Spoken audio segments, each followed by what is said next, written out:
name is Mark Kindruchuk. I'm with Intermarket Developments. I'm also the co-chair of this year's ULI Symposium. I'm here with Leslie Wu. We want to thank you for attending today. Yesterday was very successful.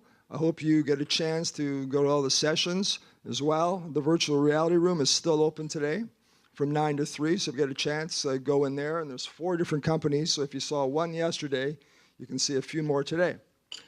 We have a very full agenda with the ULI programming in the morning, City of Toronto this afternoon.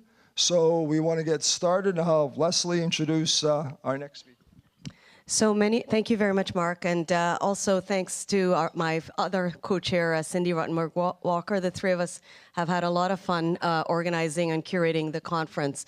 Yesterday morning, around this time, many of you would have met David from IBI, and I'm going to welcome him up in a second. But first of all, to thank IBI for second year in a row being a ULI Symposium major sponsor. So round of applause.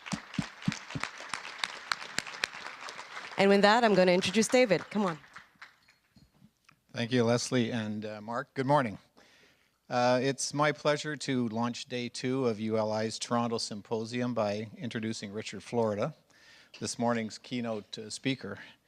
Richard Florida is one of the most influential urbanists of our time, which means he really doesn't need an introduction.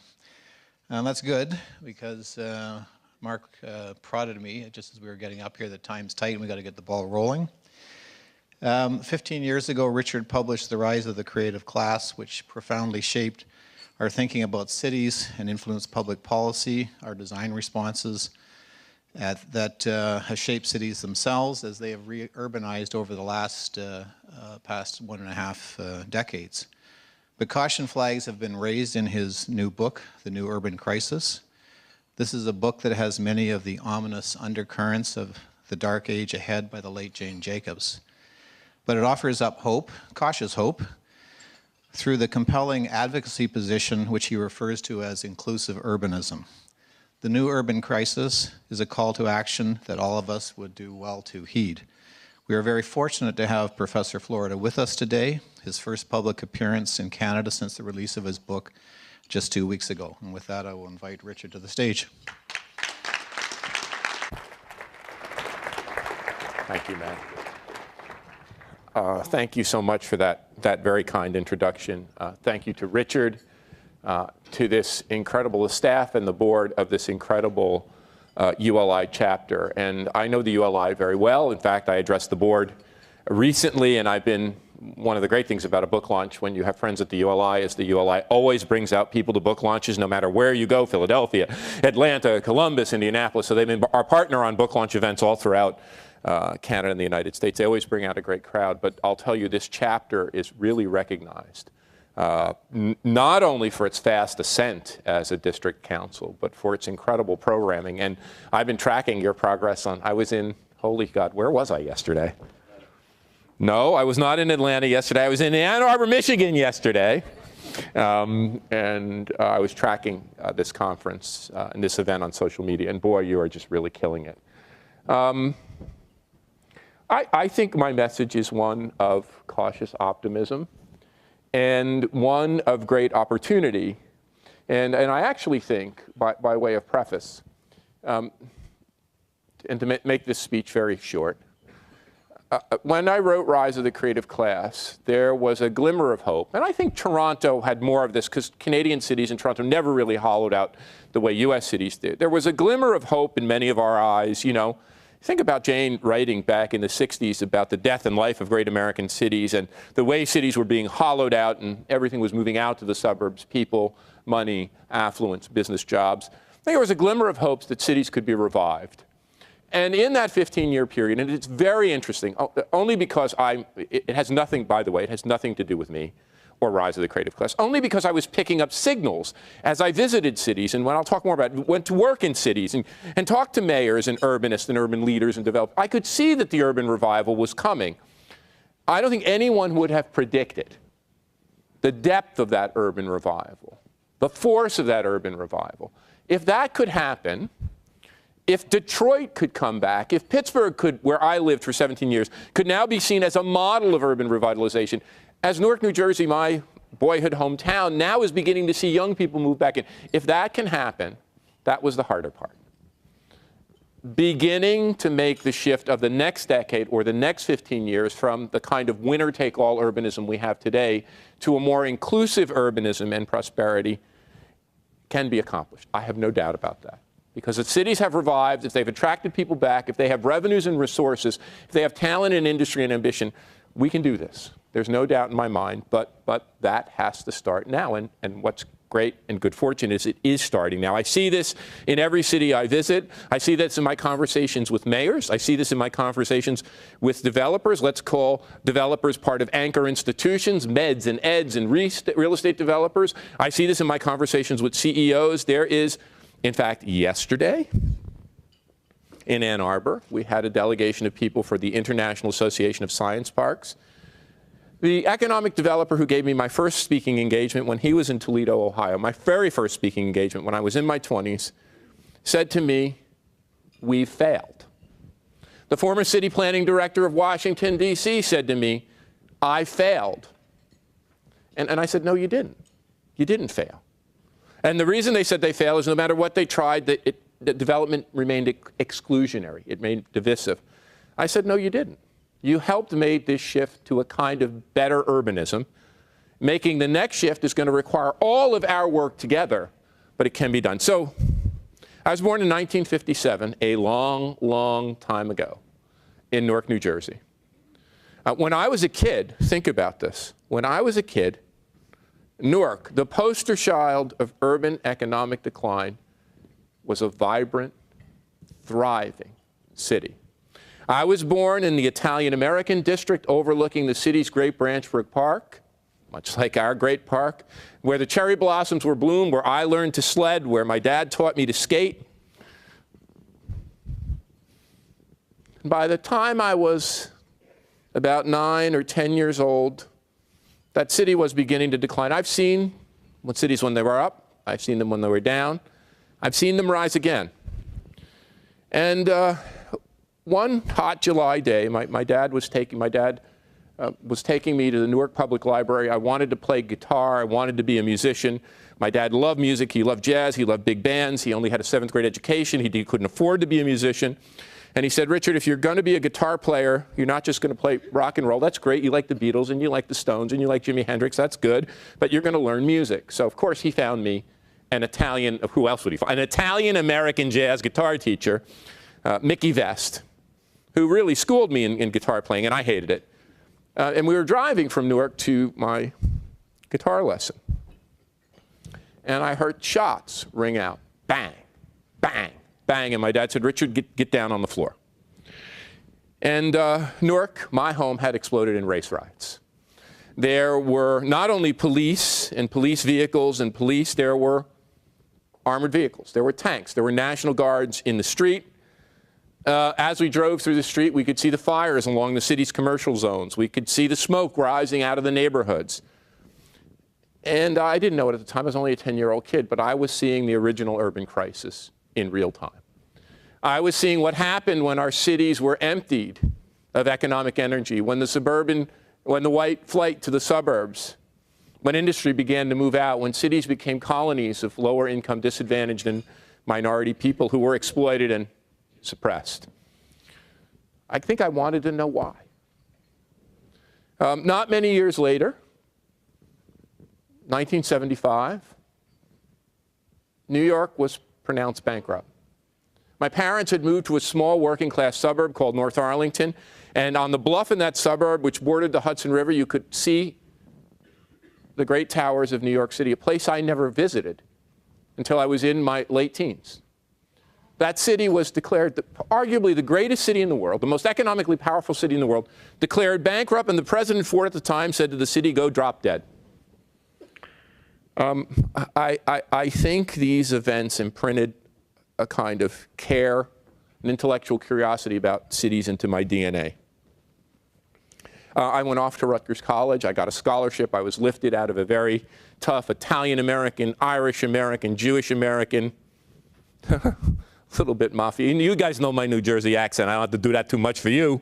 But the little bit mafiosa neighborhood where I grew up in New Jersey, actually, the Sopranos were modeled, extracted kids I grew up with.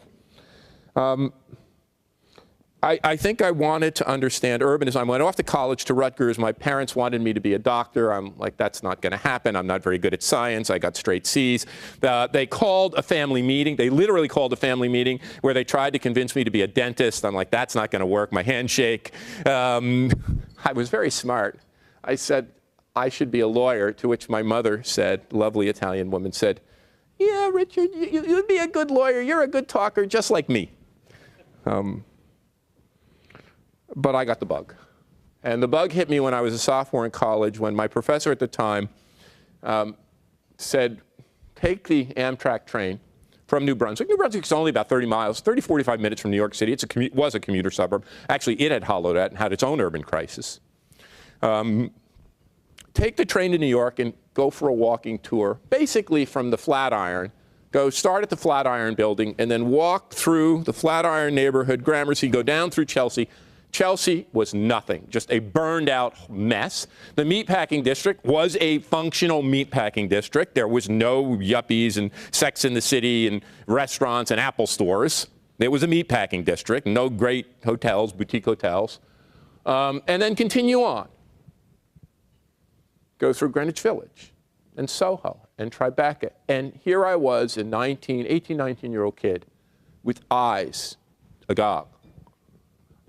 I thought cities were dead. I thought cities were like my Newark. But here I could see something, some kind of energy, some kind of electricity. Something was happening in New York that I couldn't, but I said, this is what I'm going to do. This is what I'm going to study. It was just in me. I saw intellectuals around NYU. I saw bohemians. I saw artists and punks and people with strange mohawk hairdos. I saw people clad in black walk. I saw where Soho was still a manufacturing zone, but artists were squatting and galleries opening. I couldn't believe it. I was beginning to see an urban revival. And I went and pursued a PhD at Columbia University. In the 1980s, I saw it happening in real time. I saw the music movement and the art movement. And New York began to attract people. It was an exciting place. I wanted to make sense of it. And then I moved to Pittsburgh, Pennsylvania, which is where the idea for Rise of the Creative Class came from. Because in Pittsburgh, a place that had been buffeted by the deindustrialization, the same deindustrialization that cost my father his job in his factory in Newark as that factory shuttered in the late 1970s, had buffeted Newark and Detroit and Pittsburgh even more. Pittsburgh saw the annihilation of tens of thousands of manufacturing jobs in steel and heavy industry and chemicals, in all sorts of it. Was the Silicon Valley of its day. It lost. Population shrunk from 900,000 in the city to 350,000. Think about that kind of population loss. It had great universities like Carnegie Mellon, where I taught at the time. It was producing technology, but that technology was not sticking. It was not reviving like San Francisco or Boston. That technology was moving away. The talented professors I worked with in computer science, in artificial intelligence, in also internet search were all leaving, not only to go to great universities, but to go to Apple and Microsoft and Google. My students, all to a person, were leaving Pittsburgh. And The Rise of the Creative Class was a book about Pittsburgh and about what communities needed to do to harness the urban revival. 3 T's. I made those 3 T's for my mom. My mom said, Richard, you have to be successful, you've got to apply yourself. You have to excel at the 3 R's, reading, writing, and arithmetic. Surprisingly, they're actually not 3 R's. My 3 T's are actually T's. Technology, talent, and tolerance. You have to invest in technology. It's not enough just to invest in technology. You can build incubation and acceleration and technology startup, but it can go away, just like in Pittsburgh. You have to invest in attracting and retaining talent. But talent, too. I said the biggest export at the time of Pittsburgh was not steel. It was the talented and creative kids Pittsburgh was creating and attracting to its universities. And you had to be tolerant. And, of course, Canada And Toronto figured very heavily in that, because I saw that places that were tolerant and open-minded, that treated men and women fairly, that treated gays and straights and singles and families fairly, that didn't recognize ethnic or racial boundaries. And I pointed out that half of the businesses founded in the San Francisco Bay Area were founded by, let's call them, new Americans. A phrase that is finally catching on in the United States, by the way. That places that had larger concentrations of gays and bohemians actually had higher rates of innovation and economic growth. But that was the year 2002. And in that book, I got the glimmers of the urban revival. I went to visit former mayor of DC, African-American mayor, Tony Williams. I agreed to sit on the board of his new policy shop, a brilliant mayor. And he pointed to my book. He had a shelf, and he said, with great wit and humor, because DC has seen this urban revival as much as anywhere. Remember, this was a city that itself engulfed in riots, that was down in the dumps, that had been abandoned except for 1 or 2 neighborhoods, that has come roaring back and has been completely remade. The creative class is nearly 50% of the metro and probably 80% of the city's population. And he said, Florida, we followed your playbook, and you, I'm not going to use the exact word he used, but let's say he said, you effed us up. And I said, Mr. Mayor, you're going to like my new book. But we all saw it, not just me. We all see this. We all live this. The urban revival, according to the statistics collected by my brilliant young colleague at the University of Toronto, recruited from Brown University, Nate Baum-Snow, the urban revival across Canada and the United States begins in the year 2000. That's when it begins, and the acceleration of this urban revival, of course, which went on in pockets in Toronto and pockets in Vancouver and pockets in New York and pockets in Seattle, but we're talking large-scale urban revival across many metros and many cities, hundreds. It begins in the year 2000. It accelerates through 2010, and as people, young, affluent, talented people, are drawn back to cities, to be near the core, to be near jobs and economic opportunity, to be near amenity, to be around knowledge and research institutions like the University of Toronto, like MIT, we can go on and on, around great amenity, the coastlines of Los Angeles, the great lake and mountain districts, around subways and transit stops to mitigate their commutes. That's when it goes on. Now, I was thinking about this in the year 2003. 9 months after Rise of the Creative Class was published, I wrote an article in the Washington Monthly. I remind people, this is well before the Occupy movement, well before Thomas Piketty wrote his book on the 1%. I pointed out that the most creative economies, the most innovative economies, the densest and largest metros were also the most unequal. But it wasn't until I moved to Toronto that I was forced to confront the reality of the new urban crisis, because I, like Jane Jacobs, came to our urbanist nirvana. I was coming to the place that excelled at tolerance, that was accepting, that in the eyes of Americans, maybe not our eyes, was building, building, building, had more cranes in the sky. We have our own NIMBY problems that we know about, but according to Americans was overcoming NIMBYism. We have our issues on transit, I'll get to those, but in the eyes of American urbanists was a leader on transit, a place where there is virtually an absence of violent crime, where there is health care for all, where there is a social safety net that mitigated the kind of economic anxiety that resulted in the election of George W. Bush. And guess what happens? As I step into urbanist nirvana, I'm working at the time with Mayor Miller and Kyle Ray on an inclusive prosperity agenda for affordable housing, investment in transit, upgrading the jobs of service workers, and barely got our foot in the door of Toronto, then into the office of mayor steps our great gift to the world's nighttime comedians and humor, Rob Ford. Talk about culture shock, cognitive dissonance. How could this happen in Toronto? How could this be? This is the place of urbanist, progressivist nirvana. This is the place we point to when this is where Jane Jacobs moved, after all. And therein started the real introspection.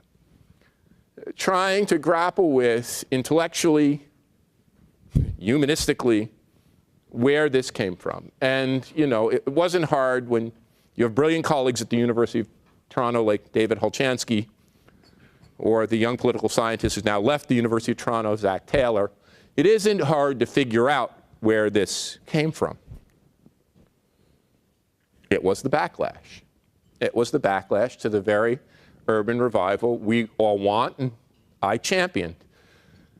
It was the backlash as people looked at the rise of an urban elite, a creative class, knowledge workers, packed in and around the core, around those knowledge institutions, around the subway and transit stops, with everybody else pushed further and further and further afield.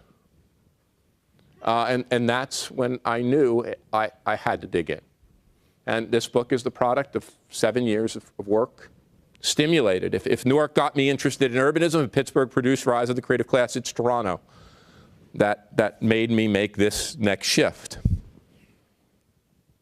By the way, I'm always late to the party. Jane Jacobs, if you do read Dark Age, which is a prescient book, massively criticized at the time it was written, by the way, and seen as the work of an aging kind of crank. Prescient about what would happen, how the pillars that held up our modern democratic society were falling apart. She talks about, in that book, Toronto's new urban crisis. She says it. Toronto is beginning to experience, this is in 2004, a new urban crisis, a shortage of affordable housing, a shortage of transit. If this doesn't get, if people don't begin to deal with this, this is going to metastasize. She saw it more than a dozen years ago. I came late to the party, but I said I went out on a limb. I did call Mayor Ford the most anti-urban mayor in world history. I did go out on a limb. I'm an American. I have a big mouth. But I also said Rob Ford was a signal to the world. A signal, and honestly, he was Toronto's signal. Rob Ford was a benign version of populism. As much as I disagreed with him on bike lanes and the crazy Ferris wheel and all of that, he was a benign, in many ways, it's misunderstood, he was a multicultural and multi-ethnic version of populism. He didn't draw racial divides. It wasn't simply about the white working class. He had New Canadians as part of his coalition. But I could have never anticipated the Brexit. And I said to my friends, oh my God, with Rob Ford in Toronto and the Brexit, the Americans will never be crazy enough to elect Trumpy. And of course, we had the Americans in the neighborhood. We had our election night party. We had our giant statue of Hillary, our little baby and dog dressed in red, white, and blue, ready to have uncork the champagne. And it's probably one of the most depressing nights of my life. I couldn't sleep. I couldn't talk. And my wife woke up the next day, my wife Rana, and said something that was, well, she is incredibly brilliant and does everything that allows me to do this. She really runs the business and runs everything. She said something that was remarkable and was in tears. And as she was in tears, I learned something about gender that I hadn't fully appreciated, how women projected so much of their ambition on Mrs. Clinton. I supported Mrs. Clinton. I care about Mrs. Clinton, but not to that level, not to that emotive level. She said, if we're this shattered, if we're this broken, Richard, we're advantaged. We live in a nice neighborhood. You teach at the University of Toronto. We have a nice little business. You get to give speeches and write books. If we're this shattered, imagine if Mrs. Clinton had won, what the advocates and devotees of Trump Nation would feel. And I called my publisher, because if anyone saw the galleys of this book, it was a different book. Sometimes reviewers review the galleys, which is hysterical. They're reviewing a book that was never really written. I always encourage them to read the real book. So I called my publisher and said, pull the book back. I have to rewrite it. So then a 7-year project was reduced to 2 weeks, but I did successfully rewrite the book and meet the publication date. And I rewrote it. Because I realized that the new urban crisis was the cause not only of our economic and urban problems, but the cause of our political and cultural divide. It was the central crisis, economic, social, cultural, and political crisis of our time. And I came to realize something Jane Jacobs knew well before me. See, in the book, I called for top-down solutions. I thought if my president won, Justin Trudeau was our leader here in Canada, I thought that we could do top-down solutions. I advocated in the original, it's not in the new version of the book, I make an allusion to this.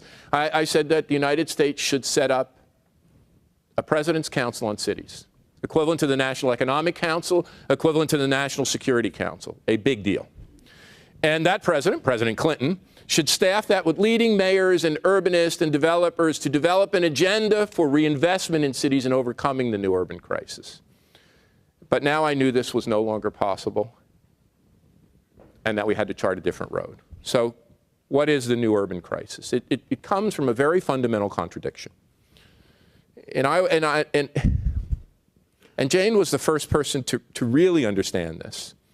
And when we would talk in Toronto, she said, you know, I think I made an advance, Richard, humbly she would say this, that is different than most economists and urbanists. She said, most people think that economic growth comes from companies. Think about here. Think about the debates we have here. Competitive, productivity, innovation, where Canada and Toronto lag. It comes from companies. We're losing our large firms. We're being hollowed out. You know, BlackBerry is being replaced by this one. We need to invest in innovation. It comes from R&D and acceleration and incubation. But Jane said, yeah, fine. Where innovation really comes from is from people who come together in communities and cities in that clash and clamor of ideas as we combine and recombine, whether that's in arts, whether that's in music, whether that's in Silicon Valley style innovation. It's out of that clash and clamor of people in small companies and institutions. The city itself is the platform of economic growth, not the firm, not the company. It's clustering that is the source of innovation, enterprise, entrepreneurship, and economic growth. That very clustering, that is the source of economic innovation, the source of productivity enhancement, the source of job generation, economic growth, is the very thing that is carving deep divides in our society. It's a Janus-faced, two-headed monster.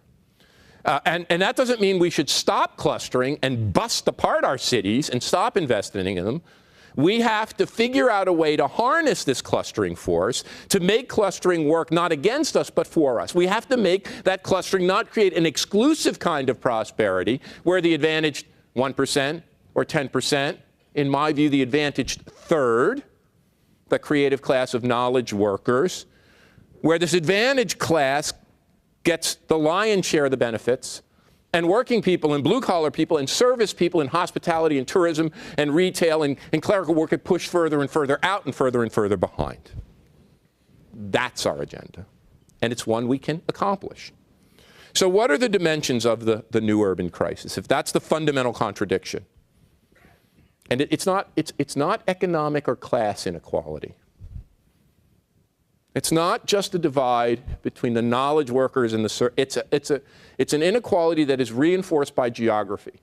In fact, I'd encourage you to think about it this way. Economic inequality is bad and it's awful and we have to mitigate this, but spatial inequality is worse. The fact is that we occupy completely distinct and separate world. The urban voter versus Trump nation, the Obama supporter versus Trump nation. We occupy different worlds. We do not come in contact with one another.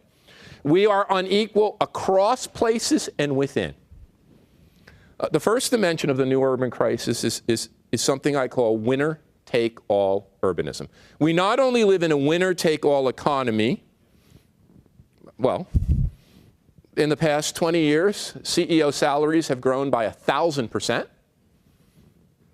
and workers' wages have not budged.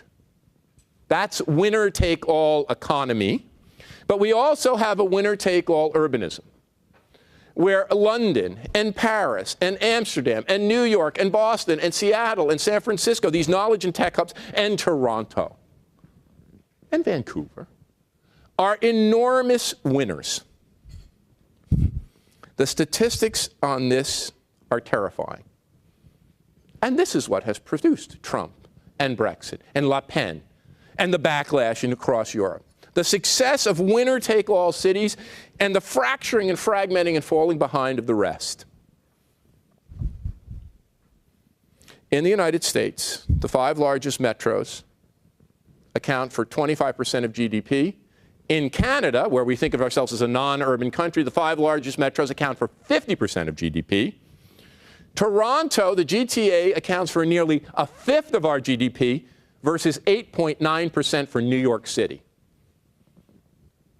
In the United States, the San Francisco Bay Area has increased its share of startups from 20% in 1970. People talk about the rise of the rest. The rest aren't rising so fast. 20% in 1970 to nearly 50% today. In Canada, our startups are clustered in Toronto, Vancouver, and Montreal in even greater extent. In the United States, the San Francisco Bay Area and the Boston, New York, Washington corridor account for 2/3 of all high-tech startups. The only place other than San Francisco that's increased its level of startup activity and venture is New York City. Think about Toronto. Finance, entertainment, media, and now technology. If you include Waterloo, you have a microcosm of the entire economy in one place. This is just remarkable.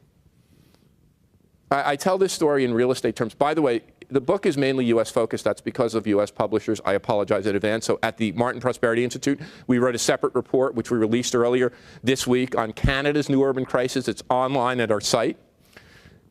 In the U.S., one apartment, a 2-bedroom apartment in Soho, for the price of that, you can buy 28 single-family homes in Memphis, Tennessee. People think still Toronto is, oh, well, New York and London are expensive. Toronto, no, it's not. When it's $1.5 million for a detached single-family home, it is not affordable.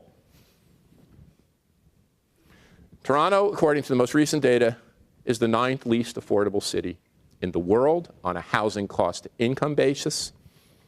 It is less affordable than the New York metro area, comparable to inner city center London, where housing prices are higher, but incomes are higher.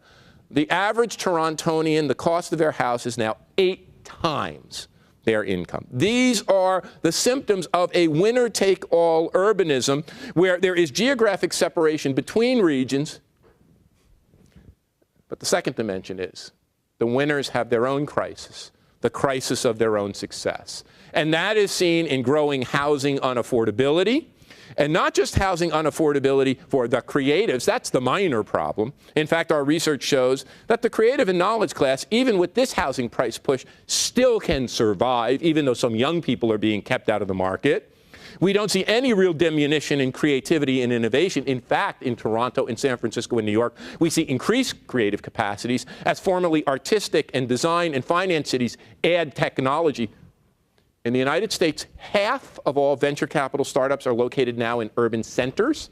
In 2 neighborhoods in San Francisco and downtown, collect more than $1 billion in venture capital a year, investment each. In Toronto, the share of our venture capital investment in the city center, if it's half in the United States, is over 3/4. So these cities are consolidating their advantages and becoming centers of finance, media, entertainment, arts, culture, design, and technology. But the way this shows up, and you know, if it continues, they could become creative dead zones. And certain neighborhoods have certainly become creative dead zones. But the way this shows up is in the segmentation of our society. If the creative class, if the members of the knowledge class, even paying for this extraordinary housing, have $50,000 or $60,000 or in some metros even $80,000 or $90,000 in income left out after paying for their housing, in Canada, the members of the service and blue-collar working class have $15,000 left over. What happens is they are pushed further and further and further out to the periphery. How can you run a city? This is the crisis of the winners. How can you run a city that's this divided, where neighborhoods are no longer cohesive, where service and blue-collar workers have, and you know the math, an hour or 90-minute or more commute? I can tell you this because I travel. There is no place, not even Los Angeles now, that looks like our highways. No place. You can get from LaGuardia or JFK or Reagan National or Dulles or even LAX, never mind Chicago. We have a level of congestion and stymieing of circulation that really now is unmatched. Maybe only Los Angeles is the only place that comes close to us. Then a city begins to break down, and once a metropolitan area hits 5.5 to 6 million, you have to grow differently. Once you get to Toronto size or Miami size or DC size or Boston size or San Francisco Bay Area size, you either invest in transit and density or you break down. You can no longer grow by sprawling and investing in roads. It does not work. To scale to 10 to 15 to 20 million, you have to grow differently. The third dimension of the new urban crisis, and this is why it's so much bigger than the old urban crisis, the crisis of the suburbs, the crisis of Ford Nation, the crisis of the Trump voter. Our suburbs used to be places of affluence, of a Canadian or American dream. They are now sharing in the pathologies of the worst of the old urban crisis. Poverty is bigger and growing faster in the suburbs. Crime is growing. The opioid epidemic. I could go on and on and on. The suburban dimension of the new urban crisis is even bigger than the urban one. That's why it's not just about cities. It's about entire metropolitan regions. My great teacher, the great David Lewis, a Jane Jacobs-like figure of urban design, told me this 20 years ago. He said, Florida, in his incredible South African accent, the cities will be able to revive. They have wonderful infrastructure. They have train stations. They have transit hubs. They have great buildings. Look at your own Newark. Look at what's happening in Detroit and downtown. The suburbs don't have any of that. They're disconnected. They're far away. They have shoddy infrastructure and shoddy homes. And then the biggest dimension, the signature dimension of the new urban crisis, the one that David Holchansky identified here first. If the old urban crisis was about the flight of the middle class to the suburbs, the flight of the middle class from my Newark or Detroit or Pittsburgh, from those great cities, New York City, the flight, it's a great book on the future of New York called Anatomy of a Metropolis, published around 1959 or 1960. Hoover and Vernon, two great economists. The flight from density. Think about that. The flight from density. We were seeing a flight to the suburbs of the affluent, of the middle class. Our cities were hollowing out, and there was a middle was disappearing. The new urban crisis, its fundamental dimension, is the evisceration of the middle across the board. As David Holchansky pointed out in that remarkable report on the 3 cities of Toronto, which helped me understand the new urban crisis, that and Rob Ford here, it's not just the middle class that's declining. It's something much more important, and this is what we have to help our leaders, municipal leaders, provincial leaders, national leaders understand. It's not just economic inequality, it's spatial inequality. It's geographic isolation. The geographic effects are more. The geographic effects on limiting mobility, on keeping kids down. You know, I'm a great story of economic mobility. I was born in Newark, one of the worst cities and places to grow up in the United States. My parents moved me, Raj Chetty's research shows us, moved me to North Arlington, New Jersey, and put me in a Catholic school in southern Bergen County, they didn't know this, one of the best places for socioeconomic mobility. I got a Garden State scholarship and went to Rutgers and had a life of economic upward mobility. You leave a kid in a place like Newark or a disadvantaged area across the United States or Canada, and there is very little hope now for socioeconomic mobility. There is geographic isolation, which impedes access to everything you need.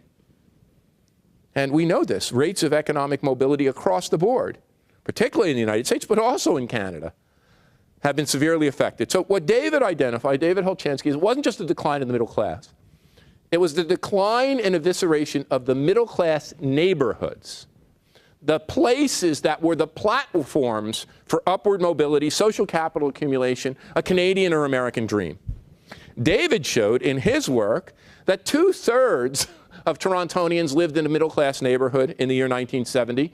By the year 2005, of course, because of the Harper discontinuing our census, by 2005, the last data that we have good data, 30% of Canadians, Torontonians lived in middle-class neighborhoods. The same sorts of declines have happened in Vancouver and Montreal.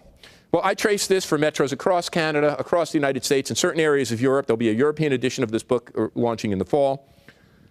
The statistics for the United States, and think about that. That's going to, for 2005 to 2015, if that's the area of the urban revival, that 30% is going down. So from 2/3 to far less than 30% of Torontonians, as we split into areas of concentrated affluence and wealth, and larger spans of concentrated disadvantage. In the United States, between the year 1970 and today, the share of Americans living in middle-class neighborhoods declined from 2/3 to 40%. And that number is going down. In 203 of 230 metros for which the Pew Data Center has information, 203 of 200 and some, over 9 in 10, the middle class has declined across the United States. The middle class decline has been greatest where? In the largest, densest, most productive, most innovative, most knowledge-intense, most creative class metros in Canada, in the United States, and across the world. We have hollowed out the middle of our economy, and the words city and suburb no longer have any useful meaning. It used to be that there were poor people in cities and rich people in suburbs, and then people said we had an inversion. There were rich people in the city and poor people in the suburbs, but we know that doesn't capture the reality. Yes, maybe in Toronto there are more affluent people in parts of the core, but we still have horribly disadvantaged neighborhoods in the core. Look at a place like New York, Washington, D.C., Boston, Philadelphia, where you walk down the city street and Chicago, you make a wrong turn, you're in an area of concentrated poverty. The suburbs aren't all poor. In Toronto, in New York, in San Francisco, across the United States, Canada, and the world, some of our richest neighborhoods, in fact, our very richest neighborhoods, postal codes, remain in the suburbs. Inequality, geographic inequality, spatial inequality cuts through both. That's why I call it a patchwork region, a patchwork metropolis. It is no longer a class divide based on city and suburb. It's a patchwork, where there are spans of concentrated advantage around the core, around subway and transit hubs, around knowledge institutions. Some of those knowledge institutions, I was in Ann Arbor, Michigan. Ann Arbor, Michigan, a little college town, ranked 4th in the country behind San Francisco, Boston, and Seattle on my creativity index, and it is in the top 10 on the New Urban Crisis Index. So it's not just an urban crisis. It can happen around any kind of knowledge hub, any kind of knowledge cluster, as well as large, dense, propulsive cities. It's the fundamental crisis of our time, as that middle has fallen out. As that middle has fallen out of our society. Think about this. A world, a geography, of small areas of concentrated advantage ensconced, almost like there are invisible barriers around those areas, and sometimes not so invisible, certainly in the United States with the police presence, areas of concentrated wealth and advantage that are growing and growing, where that one house in Soho, one apartment in Soho is equivalent to 28 in Memphis, 50 in Youngstown, where you increasingly have to be a rich person or have the bank of mom and dad to buy in, where those advantages of location are reproduced over time, and then larger and larger spans of concentrated disadvantage. You know what this looks like to me? The third world. To me, it looks like a Latin American city. No, it's not as violent as a Latin American city. No, we don't experience it that way. We don't have to drive to work in an armored car. But its geography, its topography, the falling apart of that middle is terrifying. And that's why we have to move from the old age of winner-take-all urbanism to a fuller and fairer urbanism, to a more inclusive kind of urbanism, to a new era of inclusive prosperity, to a new time of urbanism for all. That's what the last bit of the book is about. Now, we have certain advantages in Canada. One is we don't have Trump. And we have a vertical separation of powers, a federalism that can be very effectively used for this new age. In the United States, I say, cities and metros are going to have to go it alone. They're going to have to go it alone.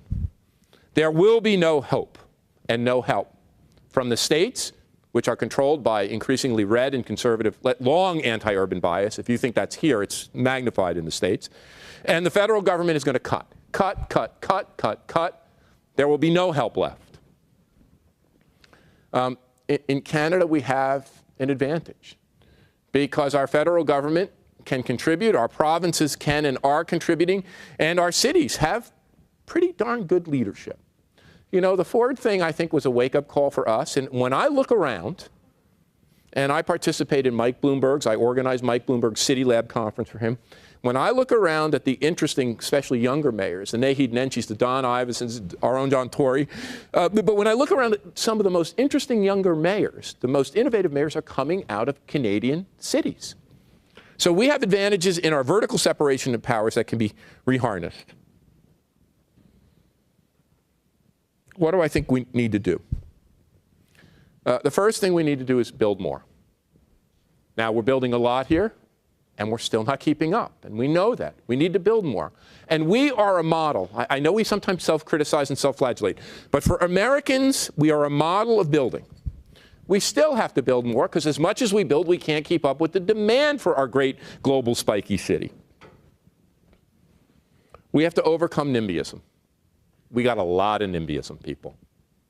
New York has its NIMBYism, DC has its NIMBYism, this city has its NIMBYism. I talk in the book when I got hit square in the face. I wrote a little op-ed for the Toronto Star which said, heretically, we should consider having jets at the island airport. I didn't say we should, we must. I said we should consider having jets at the island airport. I don't care how you feel, because maybe this connective fiber was good for us. The hate I got back from my people in the urban community, I was like I was a heretic, that I left Jesus on the cross. Let's have an open conversation about this. We have to consider all the options. If we have the backlash from the right, which is Ford Nation and Trumpism, the backlash from the left is this kind of NIMBYism.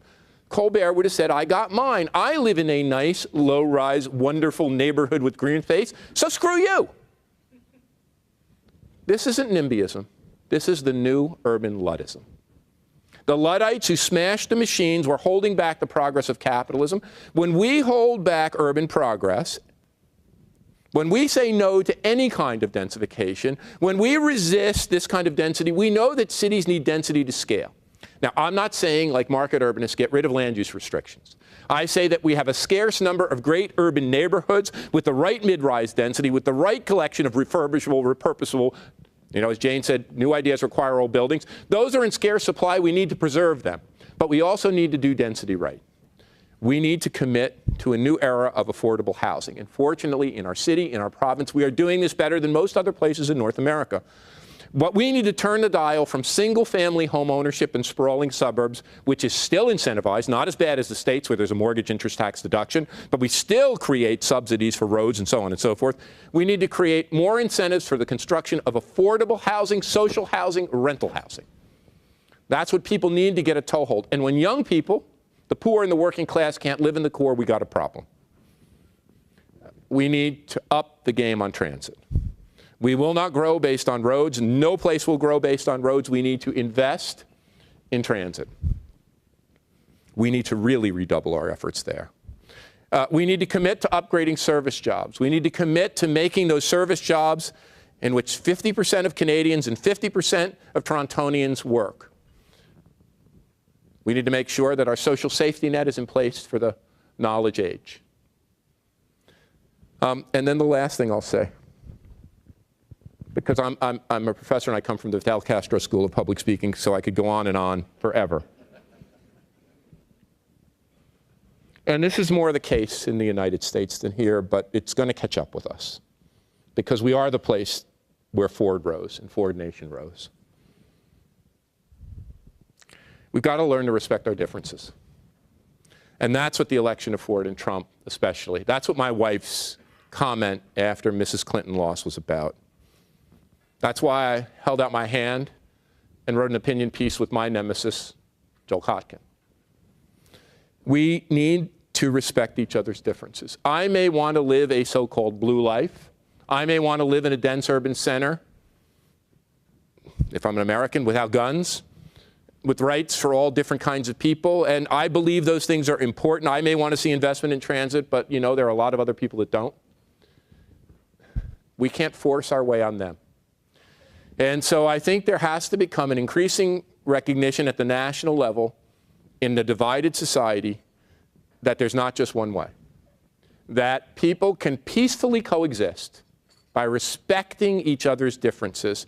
And it's not my way or your way. It's not a Trump way or a Clinton way. It's not a Ford or a Nenshi way. I could go on and on. It's everyone. And by doing that, we have to devolve more and more power to the local level. We have to make sure people feel that they can control their neighborhoods, they control their cities. And here, Toronto has a big advantage, and Canada has a big advantage, because our federal government is weaker, and our provinces are stronger. Our cities are still not strong enough. But our federal government is weaker than the imperial presidency and overblown nation state of the United States. And I think to put this in perspective, I think more is coming our way. And this is why we have to double down.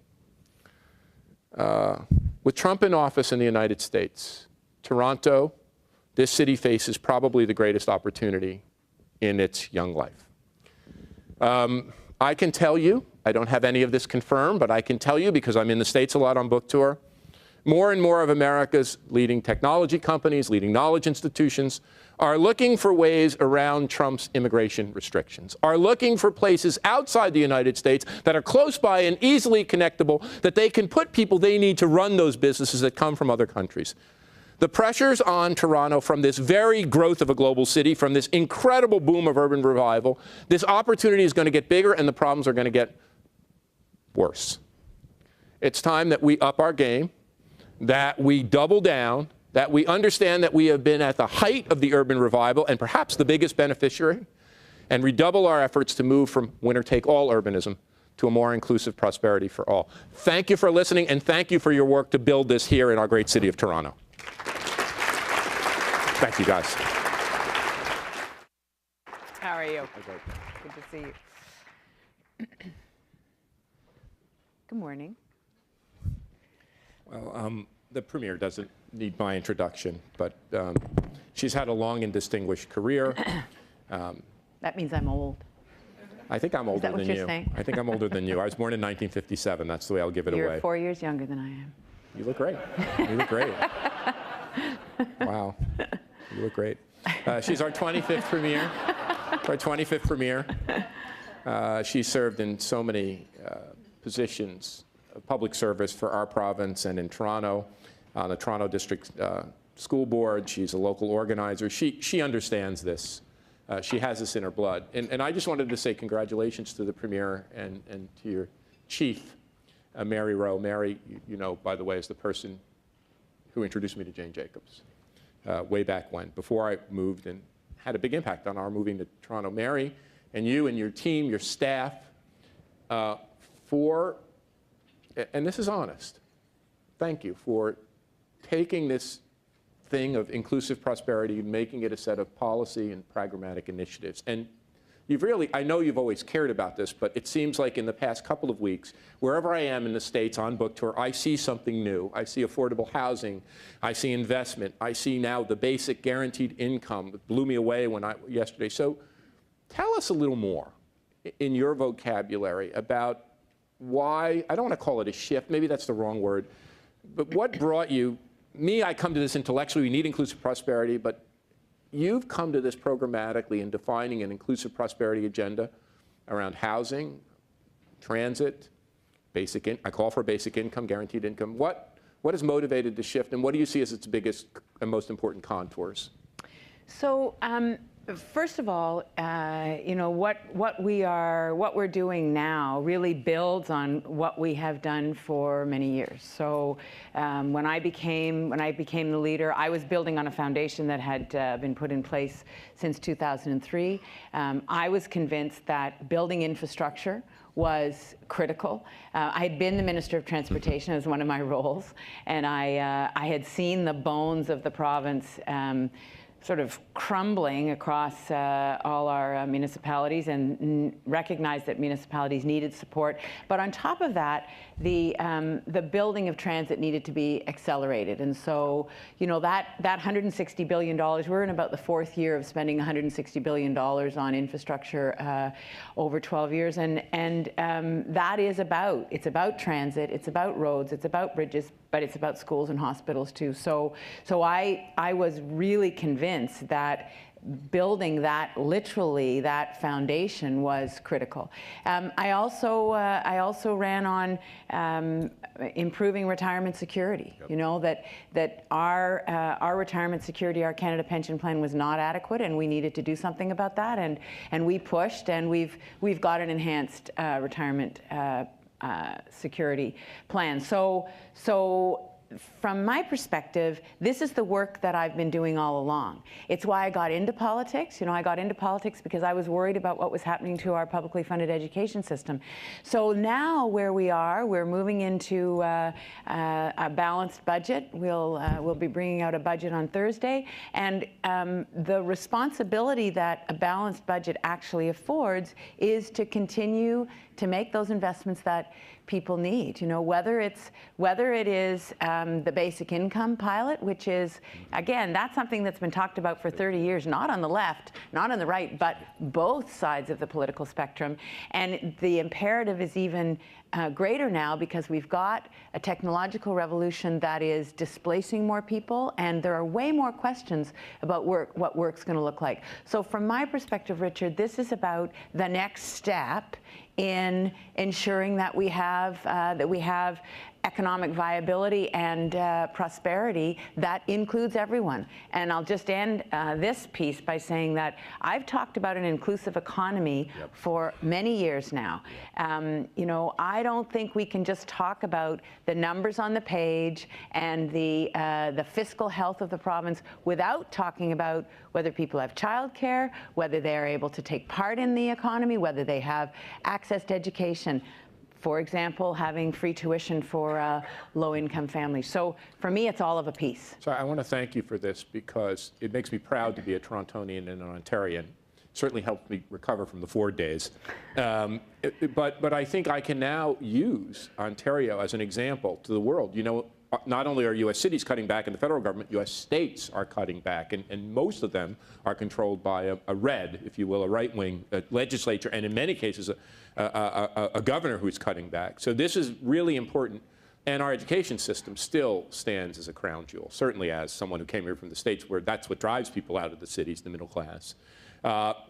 One thing I wanted to ask you about a little further, because you mentioned transit, is we seem to face two kinds of inequality, two kinds of gaps in Ontario. The first one I talked about a little bit this morning is the widening inequality, the decline of the middle class neighborhoods in the great cities, the spiky cities, the winter cities like Toronto. So that's one part of transit. How do we connect our areas? But the other thing that you have to confront, because you are a premier, not the mayor of Toronto, is we are a microcosm of spatial inequality. We have the Torontos that are the big winners, if you will, even with their own problems. And then we have those declining. I talked about Detroit and Pittsburgh, but my God, Windsor. And how do you see transit, maybe, or rail, or is there a way to use the transit file? You know, I've advocated for high-speed rail. That's one thing I think about.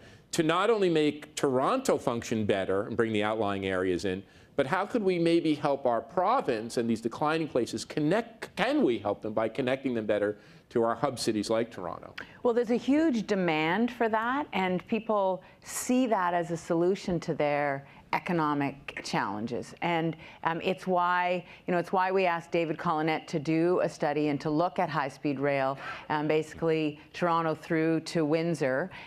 We've got his report. We're going to be putting it out very soon, because he makes a business case for that in a phased way. And I'm a big proponent of getting that done. We're already doing an environmental assessment. And, you know, our challenge, when people say, well, look at China, look what China can do, you have to look at the numbers of people, the bums in the seats, and how do we make it work? And that's what we've asked David to do. But I think that there's a huge potential for that. The GO Regional Express Rail is about that. You know, it's about intercity connectivity and making sure that we understand that there are as many people going out of Toronto to go to work as there are coming in the GTHA, and keep tabs on that and make sure that we have those investments in place. So I think there's a huge role for that intercity connectivity to play. I also think that the work that we've been doing to help municipalities to invest in their own transit, because it's not just the fact of the transit that we're talking about, it's also a mindset. I was listening on my way down, and you were talking about suburbs and the way suburbs were built. I grew up in a suburb of Toronto. I grew up in Richmond Hill, and nobody took a bus in Richmond Hill. It just wasn't part of our consciousness. And I remember when my kids were in their teens being stunned that none of the 3 kids was eager to get their driver's license. Yep. We lived 5 minutes from the Lawrence subway station, and so it didn't occur to them to get their driver's license. I can tell you, in Richmond Hill in 1969, everybody was looking to get their driver's license, you know? And so there's a mindset, and it's one of the things that is really challenging about getting people to think about taking transit, using transit. It's got to be more convenient than driving the car, and right now it's not. And I think to be honest, we suffer from this more than most. You know, when I go to New York and I go to JFK or LaGuardia or Newark, my hometown airport, very few people are driving the car alone. There's a lot of black cars, there's a lot of cabs, and a lot of trucks. But here, when you come in from the airport, you see it. It's a lot of solo commuters. Yeah. So how can we, I know it's more of a psychological thing, how can we shift? I think it's a big part of it, investment in transit, investment in rail. How do we shift this mindset that we're no longer a growing suburban, because we were. Until very recently, up to we got 5.5, 6 million, we could do that. We could grow by expanding externally. How can we engage that shift to a mindset that, you know, transit and rail has to become much more of the way we grow?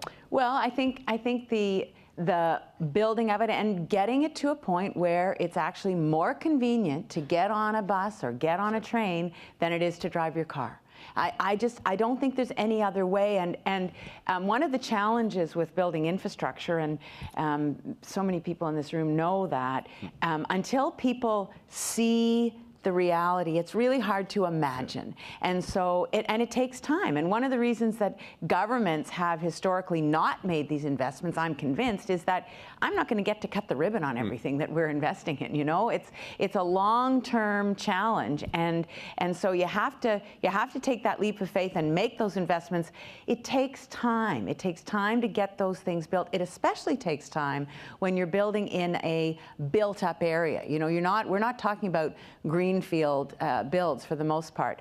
The other thing that we have done, and there are many discussions about this right now because the plan is just undergoing a review, but our growth plan to incent density and to push that different kind of building, and you were talking a little bit about that, respecting differences. We do have to respect differences, but we also have to recognize that we have to use land differently, and we have to look at a different range of kinds of housing that are acceptable to people. And I know that Western Europe is not the comparator necessarily, but people go to New York and love New York. Look at the density in New York, you know? And here, that kind of density is opposed consistently. So again, we're fighting those attitudes, and that's not a denigration of any particular attitude. It's just a statement of fact that those are the challenges that we're facing. No, and you're right. And people come here from many places across the world with this dream of having their house and having their patch and having their car. That's what success means to them. So we're going to have to respect that some people still want that, while others are willing to live more densely and want the amenities that come with that. And we have to make that shift, or else we'll just seize up. You know, I've been on the road a lot, and you have done this. I wanted people to know that the Premier and her staff have done this independently. I've had no role in this. Maybe you've appreciated something I've written. I would be grateful, thankful. But so I'm really curious. I'm really curious, especially, and I think the audience is as well. The housing strategy is really fascinating and important. How did you get to it? And really, because I tried to read, but there's so many dimensions. How did you get to this new strategy? What are its key dimensions, and how do you see it rolling out in the future?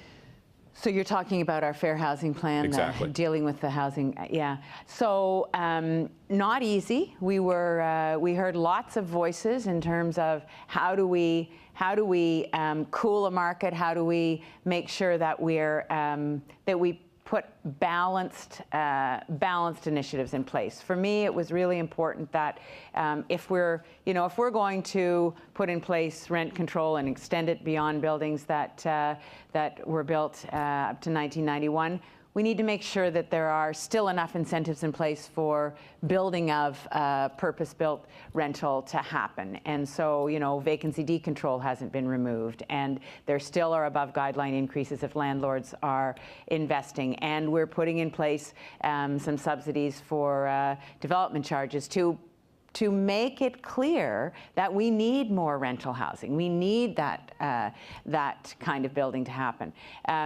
When we looked at all of the different voices about the housing affordability market, I was at first not a fan of a foreign buyer tax, and as the conversation continued, the speculative aspect of that, the people who weren't interested in coming and living here but were just interested in parking money and buying property, that became more compelling to me. And so that's why the emphasis is on speculation and non-residency. If people want to come here and live here, buy property, that's how this province was built.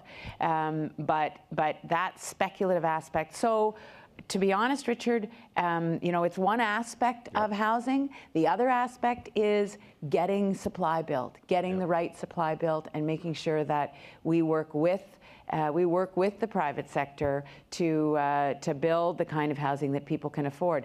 Inclusionary zoning is one of the aspects of this. Like, how do we change the mindset around providing for affordable housing? I mean, that is a big challenge, without necessarily talking only about social housing. That's one part of it, but affordable housing that allows people to get into the market, that for me is a big piece of this plan. So I want to draw a thread for this crowd, ULI crowd, real estate developers. We are working with a developer in Washington, D.C., and this developer has said they want to help move the needle from just inclusionary zoning to inclusionary prosperity. I want to get your ideas on this, and I want the audience to have a takeaway.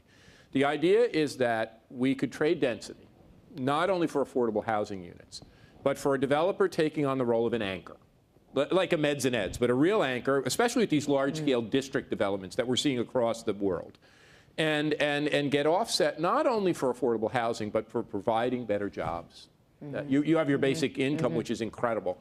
But the idea is, if you will work with your tenants to create better service jobs, if you'll work with retail, hospitality, whatever it is, the mix, food prep, service companies, grocery stores, and say, okay, instead of the crappy job, the low-wage, minimum precarious job, we're going to work together to make those service jobs better. I always say my dad had a crappy job in manufacturing when he started in the 30s, came back from World War II because of collective bargaining, unionization, a New Deal. He had a great job. Right. We made manufacturing good jobs. Is there a way, whether it's inclusionary zoning, but whatever, is there a way that you see that we can begin to turn the tide to upgrade the 50% of our jobs? We got a third of good jobs in the knowledge. We still have a manufacturing base here that's very strong, stronger than most places in Ontario. But we have all these service jobs. Is there a way that you can think of, or we could work on, to make those service jobs, which are now the precarious contingent jobs, low-wage jobs, better jobs? So the two things that you talked about in there, one was the co-location, so that hub notion, that how do we have a better interaction between public dollars, private dollars, and that space. And I'm a big fan of that kind of synergy. And I think that gap, because you're talking about the loss of the middle, right? Yep. And I don't have the answer to this. If you don't have it, I don't have it. You're way smarter than I am. So, no, I'm not. But I do believe that as we wring our hands about the number of service jobs that we are confronting, many of which are filled by women, And so we have to look at that too. What's the gendered reality here? Right. How willing are we as a society to look at a wage gap and figure out how do we close that middle by saying, well, actually, women and men should be paid equally well, and these jobs, which are necessary to our society, should be better paid. How do we distribute the wealth so that, in fact, that happens? I think that is a fundamental question. So I pledge to work with you on this. I think it's critical. We have our next major report from the University of Toronto is on this, and you are absolutely right. They are majority women and majority minority. And this has been a big part of the problem. I think as we've led on these other elements of inclusive prosperity, you know, David Miller when he was mayor, had embraced this agenda. I think we can do it. One last question. We're over time. Yes, and then I have one last question. Yep. But let me just use an example of a job that is almost exclusively, not completely exclusively, but almost exclusively done by women, and that's personal support workers. Absolutely. And with an aging demographic, I mean, we made a decision 2 budgets ago to put more money in the hands of personal support workers because we looked at the traditionally male professions and we saw a trajectory like this on their salaries over 10 years. We looked at personal support workers, early childhood educators, developmental support workers. They were flatlined. So we actually intentionally, as government, said we're going to put more money into those lines and we're into the hands of those people. Those are jobs that are, if they disappeared, if those women started doing that work, we would be in chaos. Yep. Chaos, complete, and it will only get worse as people my age, at this our age, as we age. So you know, why do we pay a personal support worker, an early childhood educator, the wages that we pay them? Why are they only worth? Okay, this goes back a long time in my life to why the hell is women's work paid the way it is when it is so fundamental? Those are the people who are caring for our parents and our grandparents, the people we love and have loved our whole lives, and our grandchildren who are the people who are giving us hope about the future. So I think that that's the conversation that we have to have. And you may have heard in my speech yesterday when I was talking about basic income, I was talking about how do we make this precarious work less precarious? What is it that we have to do in terms of the workplace and labor relations and our understanding of what good work is or is not? What is the role of government in changing the rules that have been in place for decades to make sure that that those jobs are respected? I can tell you I've got the business school working on this. I've got my colleague Roger Martin working on this, and they have the CEO's ears. And we believe that we can convince the business community that upgrading service work isn't just a do-good, but it will add productivity and it will add to profit. And Roger has become a disciple. But the line I use on this, it's so funny, we've never talked about this. The line I use in this in the book, I can't remember it exactly, but it goes something like this. We decided as a society to pay the people who make our cars and washing machines and refrigerators a good wage. Yeah. We now need to decide who's more important to you. The person who makes your refrigerator or car, fine. Or the person who takes care of your aging parents or your kids. What you're saying is a no-brainer. Well, and it's a no-brainer. From my perspective, let's not make a value judgment. They're equally important. You know, they're equally important because in the one case, the guy or the woman who's building the car is supporting a family, and that's fantastic. Right. But so is the person who's looking after your family. And so one last question, and of course it's kind of the elephant in the room, but I got to ask it because I'm the urbanist here. And I talked about this, the vertical separation of powers, our federalistic system we have in Canada. They have one in the United States, but in the United States, look, most of the power is in the hands of Trump. Sorry.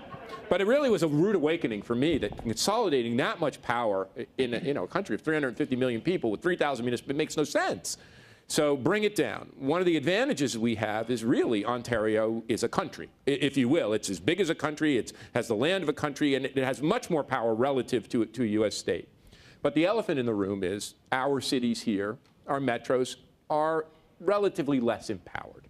And so there's a debate. There's a very robust dialogue about how do we, and we can, one of the nice things about the vertical separation of powers is they're amenable to adjustment. We're not stuck with just a king, you know what I'm saying? They're amenable to adjustment. How do you see this as someone who is an urbanist, comes from a local organizer background, is from Toronto, big Richmond Hill, suburb, right, in a metro area. How do you see this adjustment process of a province and the cities and adjusting and empowering our localities, and not just our localities, our neighborhoods, our communities, or our metros when appropriate? How do you see this adjustment of our federalist system to create a governance, really, we're talking about a governance system for a inclusive prosperity in today's economy?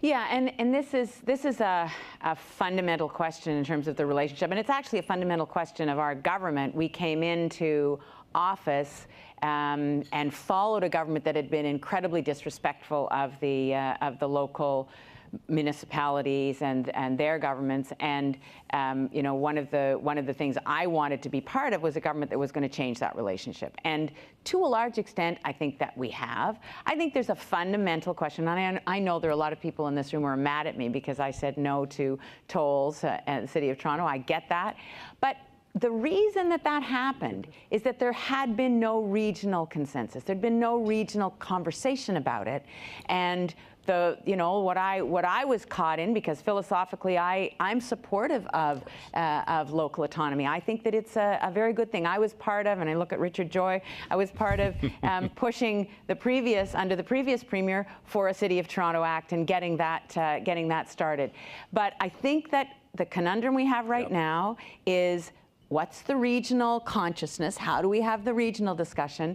We've got upper tier and lower tier municipal governments, and how do we make sense of that? And I think that you know, I've gathered the regional mayors on a regular basis, the GTHA mayors, but we haven't necessarily had the discussion about how do we formalize that? How does that become a bigger conversation? So I think that's where we need to go. I am completely of the belief that decisions need to be made locally. And I'll give you an example. Right now, we're in the process of reviewing and overhauling the Ontario Municipal Board. And my belief about the Ontario Municipal Board has been that it should only exist to deal with issues that cannot be or should not be dealt with at the local level, that way more decisions should be made by local municipalities. At the same time, we have developers coming and saying, yeah, but if local municipalities don't want to build the density that we know we need, and not just so that they can make money, but so that it's actually, we have compliance with the growth plan and that we actually see that density moving forward, then how do we deal with that? So that conundrum of a system that has not allowed for that autonomy, shifting to one that does allow for the autonomy, that's a challenge, because there are some learned behaviors, Richard, in terms of, well, it's your fault. Actually, you know, municipal councillors saying, well, it's the OMB's fault. Well, yeah, but if you made your decisions in accordance with your official plan and the provincial policy statement, you wouldn't need to be going to the OMB. That kind of debate is what we're having now. So I want to have that regional discussion, and I want municipalities to do everything they can do and be responsible for their future. At the same time, I want us to have rational planning. I want us to have good transit planning. And so we're in the throes of that right now. And I want to emphasize this, that there is no easy answer here. And I think your approach to this is exactly right. It is a conversation. And oftentimes we may be different on a singular issue, whether it's congestion charges and pricing roads or an island. There can be many things, a densification of one project here or there. But to have the open conversation, because getting this governance thing right, it's not as simple as all to the city, all to the province. The governance has to scale, as you said, to the problem. There are some problems that are best dealt with at the neighborhood level, some problems that are best dealt with the municipal level, some problems where you're talking about a coalition of metro government, and some problems which deal with the provincial. And getting that right, and maybe it's never exactly right, maybe it's constantly in some kind of dynamic balance. And most of all, Premier, I want to thank you, because you know, I told the audience, I've been traveling all over the place for this darn book and engaging mayors and governors. And they're coming to where you are. They are struggling with this idea of how do they get to an inclusive prosperity agenda. And I know you've known this your whole life, you embody it. But what you have done recently to advance this plan, this set of cascades of initiatives, from transit to affordable housing and fair housing to now a basic income, not only gives us something that we should and can be proud of in a conversation, but it's really something that that I, as an Ontarian, can take on the road and say, look what the Premier, look what folks in Ontario are doing. This can be done, and it creates hope. It really creates hope in very dark times in the United States that there is a way to embrace this future. So for that and for your leadership and guidance, I want to thank you. And thank you for agreeing to take place in this very open, candid dialogue with me. Pleasure. I appreciate it and we appreciate it. Thank you. Thanks, Richard. Thank you very much. Thank you. Thank you for your time. Thank you. Do you want us to send it? Okay. So I'm also going to do a very quick thank you. I'm Emma West. I'm a partner at the planning and urban design firm of Bousfields. I'm also the vice chair and chair of mission advancement for ULI Toronto. And this conversation has been really important to us because it really works with our mission at ULI for the responsible use of land, but also thinking about inclusiveness and diversity, including our Women's Leadership Initiative, which you alluded to. And so we thank both the Premier and Professor Florida for the time and the conversation, because it's really important that we have these discussions and bring different perspectives sometimes, and ULI plays an important role in that. So a quick message to say that your next session starts at 9:30, so please be there on time. And Professor Florida will be out in the foyer for a book signing. So thank you very much again. Thank you, Emma. Awesome.